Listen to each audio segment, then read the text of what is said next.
New City of Tshwane Council Speaker is expected to be elected today. It follows a whirlwind of a week involving resignations, reappointments and fake certificates. Pule Letshwiti-Jones is finding out how this process will unfold and what else is on the agenda. Earlier on, Pule, when we spoke, you were told that the speaker position is a very important one because essentially without a speaker there is no council, because the speaker will then have to preside over the election of the executive mayor. But a lot has been happening last week and even over the weekend. We understand now that there's even been an Action SA council member that has been let go. Talk to us about that. Yeah, definitely. Look, it's not looking quite good for Action SA in the city of Tshwane as well. We do know that eNCA Molapo has been let go, like you've said, and also there's still those councillors who are going through a hearing process. But as a collective, as the multi-party coalition, just last week they've also had lost Dr. Makwarela from COPE. You'd remember essentially COPE was part of the multi-party coalition in the city of Tshwane, so it may have a definite impact in terms of numbers. But joining us right now is Mr. Michael Bowman from Action SA, who's here at the city of Tshwane today. Michael, thank you very much for speaking to us. Maybe let's just start with why you're here today. Well, Action SA is in here in support of the coalition. We are deeply committed to this multi-party coalition in the city of Tshwane, of which we are a part. And I think today a very historic day. It is an Action SA councillor that will be nominated as the coalition's candidate for speaker. It will be our first speaker in the country, and we are here to ensure that that result is delivered. And who is the name of the council? Kolofelo Morodi. She's the current chairperson of the Impact Committee, a young South African, someone with excellent skills, and I think she's going to bring stability to this council and oversight to the services in this municipality. Has that come with the support of the rest of the multi-party coalition partners? Absolutely. This was the product of extensive negotiations, and I think what was particularly pleasing within the coalition was how much of a discussion around merit was had in this particular case. We were failed by our previous speaker, and I think now we're going to have a speaker that can actually do the city proud. And in terms of you letting go of eNCA Molapo, how did you come to that conclusion and why? Well, that was an extensive disciplinary matter that's been going on for a few months now, long predating the issues of last week. But I think the point is Action SA has disciplinary processes. The disciplinary committee has been dealing with those processes. But ultimately there are a number of rules within our code of conduct and our constitution that were breached in that regard and that required Action SA to take decisive steps. Or not premise did you let her go? Was it on the fact that she was, working with one of the former Action SA member, Abel Dawo, as well, in terms of, preaching anti, Action SA policies as well? Absolutely. So the disciplinary case actually involved information being solicited by her and then shared with Abel Dawo, who is now an opponent to Action SA. And that information appearing in the speeches that he was making, essentially working against the interests of the party and destabilizing the caucus. And our constitution is very explicit in that regard. And the one thing about Action SA is we're very decisive in how we deal with these issues. Did you afford the courtesy to make representations? Did you follow democratic processes within your party? Absolutely. There was actually a disciplinary hearing that took place for a long period of time. And what we found is that the individual was actually then obstructing the hearing and going on periods of medical leave when she wanted to not attend those hearings and then appearing afterwards or wanting to appear at this council by way of example. So it was a process of frustrating our disciplinary processes.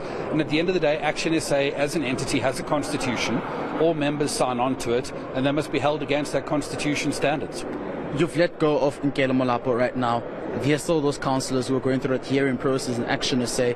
Won't this affect the numbers when coming to have now filled your candidates as well? Well, there's certainly no certainties in our line of work, but one of the reasons I'm here is I've been meeting with our caucus this morning and I've been uniting them behind this Action SA candidate and working with them to understand how historical the election of an Action SA speaker will be today. And it is my hope that they have heard that message and they will rally behind their candidate. We just received information that Molapo might be appealing this process as well. Are you aware about it? I wasn't aware, but I suppose that is her right. As South Africans, there's the right to approach the courts in these matters, and Action SA will be more than ready to defend. just before you go, the issue with Bongani Baloyi as well, is this something you're looking into as a party? Because it seems as though there are some uncertainties between the relationship Bongani Baloyi, chairperson of Gauteng as well, has with the lead of Action SA, Mr. Herman Mashaba. Certainly, and I think we did issue a statement yesterday indicating that these matters are currently under discussion. If you don't mind, I think we need to take the time as a party to resolve those matters and to be fair to all concerned. But you know, Action SA will be the first to communicate in a transparent manner as soon as we're in a position to do so. And is it impacting the morale of the party? Not at all. I think this is a big organisation, and whether it's me or Bongani or anybody else, this party will stop for no one. And the work of growing in all 9 provinces cannot slow down for any story like this. As we speak right now, Action SA is on the ground in all 9 provinces, taking our offer to voters, and we're very proud of that fact. Mr. Bowman, thank you very much. Thank you. All right, that's Michael Bowman from Action SA, but I'm also going to be joined now by Kolima Kubela from COPE. Thank you very much for coming here to speak. I'm expecting you to be in Joburg, but you're in Tshwane, it's in the capital city. How's it looking like? What are the conversations right now? Do you finally have a name as to your preferred speaker candidate? Thank you, Pule, and good morning to our viewers. We have names. You know, COPE enjoys a full suite of candidates that are qualified, that are ready to take on this task. So our leadership is looking into that name as we speak, and we've also involved our partners, our coalition partners here locally, to also have a take at the 2 or 3 CVs that we have on the table, so that jointly we select a candidate that will not only be a COPE councillor, because here we're choosing a candidate that is going to be nominated to be a mayoral candidate. So it's important that all the parties understand who the candidate is, what are the skills, the qualifications, the fit for purpose, etc. And this time we're doing it collectively, so that this candidate will be able to represent all of us with dignity and uphold the values that we all aspire to uphold.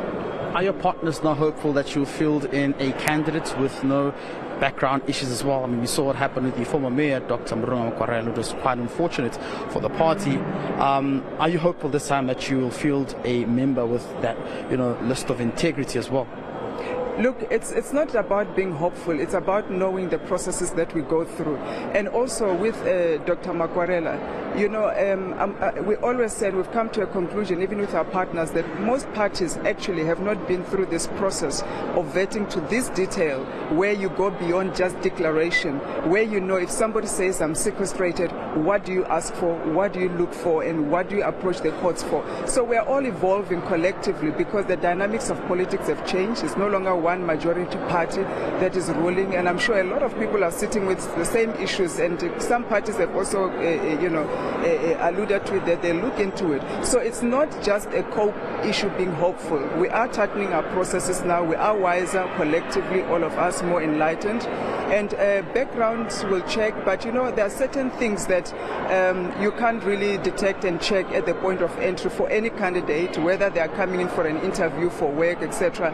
The behavior of a person is very difficult to detect, how they will behave a year from now when they hit a certain challenge, and what will be their posture towards the code of conduct that they have signed to adhere to. So we just hope that our processes will be able to pick up some of the characteristics that we want, but we also want somebody that under pressure will be able to choose the right thing according to the code of conduct, because the Makwarela issue was a behavioral issue.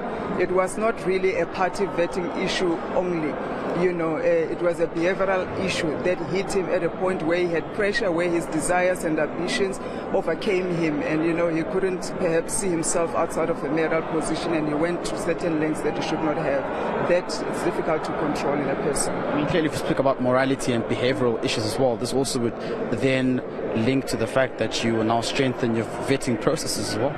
Yes, we have certainly, and as I've said, we are going through a process now, looking at various CVs. I think we are shortlisting to about 3, and that vetting process also includes our external partners to look into the CVs as well, in terms of not just background checks of who they are, but also trying to ascertain from conversation, interviews, the character of the person, and what they stand for, and the values that they will uphold once they take the mayoral chain in the city of Tshwane. Okay. You have a briefing today at 12. I think I saw at the Boysons police station, if I'm not mistaken.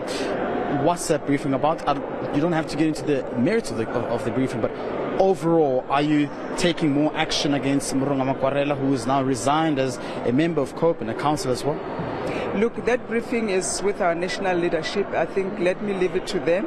They have met, and I think they would want to pronounce what is the way forward with Makwarela. They have not communicated to us yet, as the provinces and the regions on what steps they are going to take. As far as we know, Makwarela now is no longer a member of Congress of the People, and they were going to sit and decide as national leadership whether we're going to pursue criminal charges or not, looking at the evidence that they see and everything else that has happened around him. So I think as soon as we get that communication on what it is that they want to communicate at the briefing, we'll also let you know.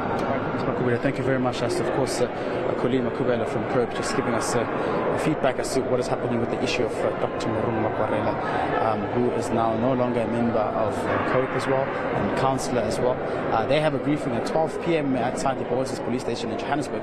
But also we got a bit of information as well from Action SA member Michael Bermond in relation to the latest that has to do with the councillor eNCA Molapo, whose membership we understand has been terminated by the party as well. All right, Pule, thank you very much for that update. That's our reporter, Pule Letshwiti-Jones.